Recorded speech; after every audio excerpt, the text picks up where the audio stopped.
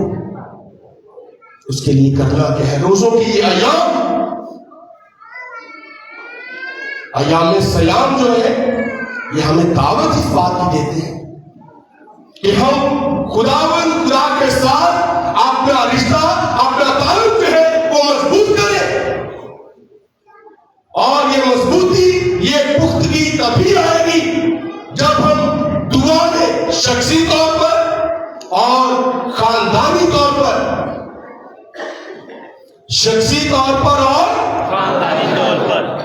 खानदानी तौर पर हम दुआ में बैठेंगे।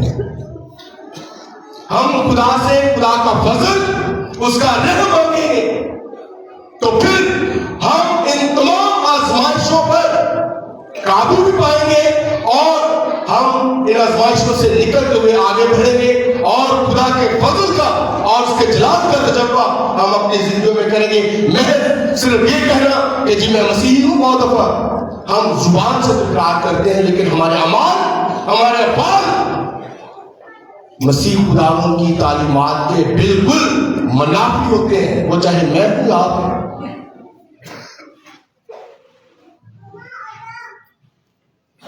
वो चाहे मैं हूं आप हैं, हम मसीह खुदावंद की तालीमात के मुनाफी काम करते हैं और जुबान से इकरार करते हैं कि मैं मसीही हूं।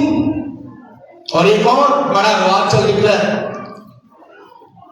मैं जी दूधा बपतिस्मा ले ले, मैं जी गोता ले ले, मैं जी कर ले, मैं जी कर ले। तो फिर जिन्हें मर्जी गोते ले लो। पौलुस रसूल कहते हैं कि बपतिस्मा एक ही है।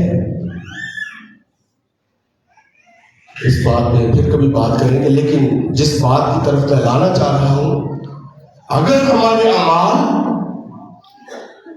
हमारा किरदार, हमारा रहन सहन, हमारा चाल चलन मसीह खुदावंद की तालीमात के मुताबिक नहीं है,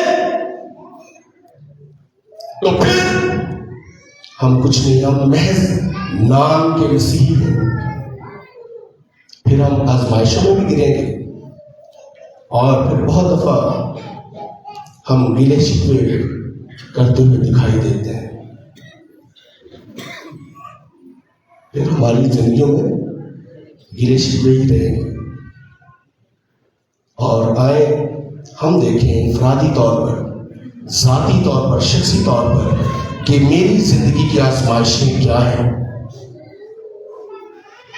महज भूखा रह लेना रोजा नहीं है। जुम्मे वाले दिन भी मैं ये बात कर रहा था कि महज भूखा रहना रोजा नहीं है। और देखें कि मेरी आजमाइशें, मेरी जिंदगी की आजमाइशें क्या है। आए अपने आप से सवाल करें, अपने गिरेबान में झांकें कि मेरी आजमाइशें क्या है। और जब हम इन चीजों पर गौर करेंगे तो यकीनन हमें अपनी जिंदगी का इदराक होगा। फिर हम इस बात पर ज्ञान करेंगे कि हाँ, मुझ में कौन सी खामियां है और मैं किस आजमाइश में गिरता या गिरती हूं। क्यों मैं मसीह खुदावंद की तरह कामयाब नहीं हो पाता या नहीं हो पाती। वो कौन से ऐसे अवामल, वो कौन से ऐसे अनासर, वो कौन सी ऐसी बातें, वो कौन सी ऐसी चीजें हैं जो मुझे बारहा भटकाती है, जो मुझे बारहा आजमाइशों की तरफ लेकर जाती है। और जब इन बातों पर गौर फिक्र करेंगे तो यकीनन हम पशेमानी की तरफ जाएंगे। जब पशेमानी की तरफ जाएंगे तो फिर हमारी जिंदगी तौबा की तरफ मायल होगी और हम रजू करेंगे। रजू करना यानी पीछे मुड़ना, वापस पलटना, और फिर हम रजू करेंगे और तौबा की तरफ मायल होंगे। और जब तौबा की तरफ मायल होंगे तो यकीनन फिर हम दुआ में वक्त गुजारेंगे। और जब दुआ में वक्त गुजारेंगे और वहीं पर हमारे अंदर हकीकी तब्दीली का अमल शुरू होगा। फिर हम आजमाइशों पर काबू भी पाएंगे, फिर हम फतहमंद भी होंगे, फिर हम फतह याब भी होंगे। और आए खुदा से इंतजार करें, खुदा हम सबों को ये हिम्मत और ये फजल अता फरमाए कि हम भी आजमाइशों पर काबू पाते हुए आगे बढ़े और तरक्की पाए और ईमानी तौर पर हम मजबूती और इस्तिकामत हासिल करें। नसीब हमारे खुदावंद के वसीले से।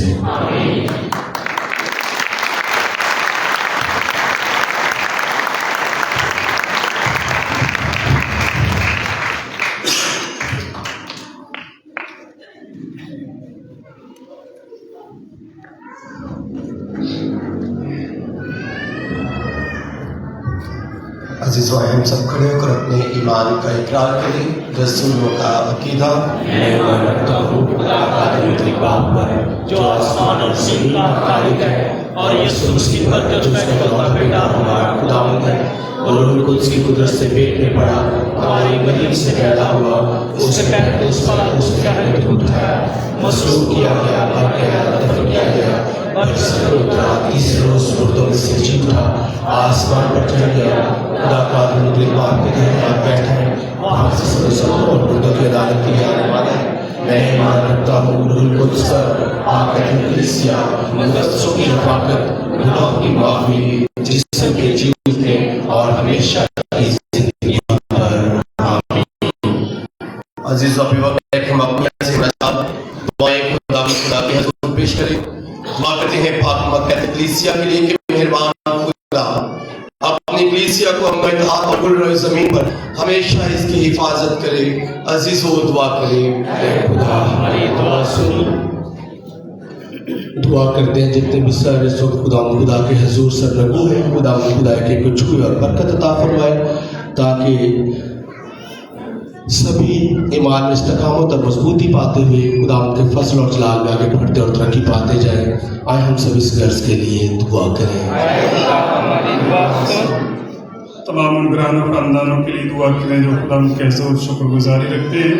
खासकर दुआ करते हैं Rajab Saleem and family, Khurram Shahzad and family, Aasam Naveed and family, Kaleem Tahir and family, Paul Gill and family, Naeem Walter and family, Saleem Anwar and family, Zeeshan Anwar and family, Kashan Anwar and family, Iqrar Manuel and family, Rahat William and family, Shafiq Rafiq and family, Emmanuel Athar and family, Christopher Sharaf and family, यूजी and Sohail and family, Aamir family, Farooq family, Yakub family, Sonia Rushna, Khurram Jalal family, Azeem Awais and family, Salman और Sehrish family, Imran Booker, Mohan Shahzad, Riffat family, Murad family, Ejaz Ghauri and family, Stephen John, Mrs Farzana family, sir Sohail family, master Albert family, Amjad Sandhu family, Nadeem Mattu family, Naman और Fauzia family, Sagar Teja family, Najab Rasheed and family और Waqas family के खुदावंद निगरानों की शुक्रगुजारी हदी नजराने अपने हजूर में मकबूल ठहराए। ढेरों फजाइल बरकत से नवाजे, सारी कमियों कमजोरियों को पूरा करे, आंसू उम्मीदों को पूरा करे। अजीज इस मकसद के लिए दुआ करें। दुआ करें अपने पैरिश के तमाम नौजवानों के लिए, खासकर तानिया, शयान गिल, दानिया गिल, अनमोल पीटर, हारून, सुलेमान यकूब, शबाना माजिद, सजाद सोनू, सनी इमरान, इजराजीम, सवेराजीम, Akash Prem, Rimsha Kamal, Aaron Murad, Ibrahim Murad, Zayan Murad, Xavier Murad, Nabeel Ghauri, Cecilia Mameen Ghauri, Angela Ghauri, Eva Jameel Ghauri, Brian Jameel Ghauri, Philip Jameel Ghauri, John Zobia, Umar Saleem, Jibran Saleem, Adrian Jibran, Susan Waseem, Afsha Danish, Frank Sardar, Meerab George, Areeja George, Naveed Dawood Gill, Adeel Faizan, Naaman सहर, नोमान दिया रोमाना, कायनात, राजन शाहर, रामश डैनियल, मीरब डैनियल, शहरी और दानिश के लिए कि खुदावंद बच्चों का हामी नासिर हो, जिंदगी के हर मोड़ पर हर मैदान में इन्हें कामयाबी से नवाजे और सारी आस उम्मीदों को, कमियों कमजोरियों को पूरा करे। अजीज़ इस मकसद के लिए दुआ करें। दुआ करें अपने पैरिश के तमाम बीमार बहन भाइयों के लिए, खासकर शबाना बाबर, वॉल्टर जान, शहरोज, उल्फत बीबी, रोहाब, साइम खालिद, मुमताज़ बीबी,